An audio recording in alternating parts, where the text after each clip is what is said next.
नमस्कार. महाराष्ट्रामध्ये सध्या विधानसभा निवडणुकीची रणधुमाळी सुरू असून उद्या दिनांक 23 रोजी या निवडणुकीचा निकाल सर्वांच्या हाती लागणार आहे. या निकालाची सर्वांनाच उत्सुकता लागलेली आहे.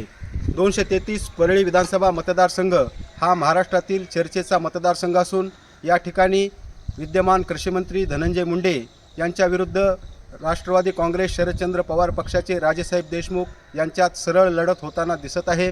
या निवडणुकीमध्ये प्रत्यक्ष मतदानाची प्रक्रिया पार पडली असून आता उद्या दिनांक 23 रोजी याच ठिकाणी नवीन club building thermal colony Parli Vaijnath या ठिकाणी मतमोजणीला प्रारंभ होणार आहे.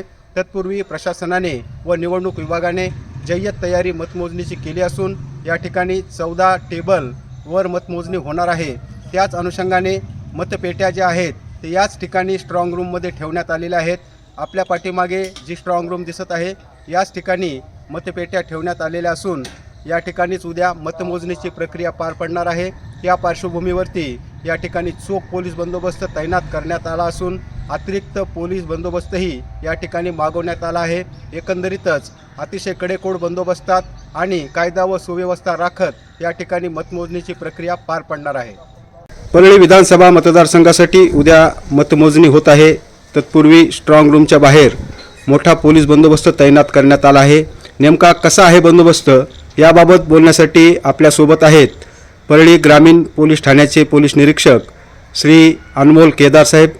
सर, कसा आहे बंदोबस्त, काय आहे तयारी?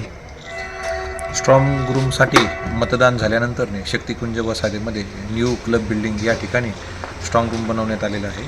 त्या ठिकाणी 3 पोलीस निरीक्षक, सहाय्यक पोलीस निरीक्षक, पोलीस उपनिरीक्षक 12, त्यानंतर 54 पोलीस अंमलदार आणि त्यांच्यासोबत CRPFचे 1 प्लाटून आणि SRPFचे 1 प्लाटून अशा प्रकारे 3 वेगवेगळ्या टप्प्यांमध्ये बंदोबस्त लावण्यात आलेला आहे.